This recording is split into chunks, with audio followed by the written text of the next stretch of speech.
بسم اللہ الرحمن الرحیم۔ السلام علیکم۔ آج آپ کی خدمت میں بہت ہی خوبصورت ویڈیو کے ساتھ حاضر ہوں۔ آج کی ویڈیو میں میرا ٹاپک سورۃ مریم پر ہے۔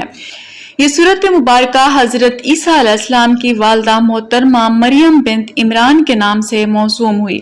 اللہ تعالیٰ نے حضرت مریم کو بشارت دی کہ تمہارے بطن سے بیٹا پیدا ہوگا۔ وہ بہت زیادہ حیران ہونے کے ساتھ ساتھ بہت زیادہ پریشان بھی ہوئی۔ نہ میرا نکاح ہوا ہے، نہ مجھے کسی غیر محرم نے چھوا ہے، تو پھر یہ بیٹا کیسے پیدا ہوگا؟ اللہ تعالیٰ نے فرمایا بیٹا پیدا ہوگا اور یہ فیصلہ اٹل ہے۔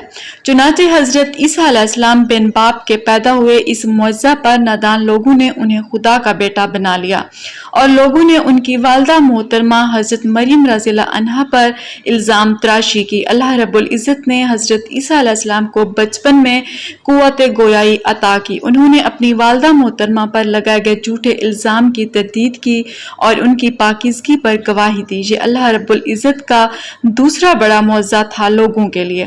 اور حضرت عیسیٰ علیہ السلام نے یہ بھی بتایا میں اللہ کا بندہ ہوں۔ اس نے مجھے نبوت عطا کی اور حکم دیا کہ اس کی عبادت کروں اور والدہ کی خدمت کروں۔ اس سورۃ مبارکہ میں حضرت مریم رضی اللہ عنہا کا قصہ بیان کیا گیا ہے، اسی وجہ سے یہ سورۃ مبارکہ سورۃ مریم کے نام سے موسوم ہوئی۔ اس سورۃ مبارکہ میں 6 رکوع اور 98 آیات ہیں۔ یہ سورۃ مبارکہ مکہ میں نازل ہوئی۔ یہ ایک واحد سورت ہے قرآن پاک کی جو کسی خاتون کے نام پر ہے۔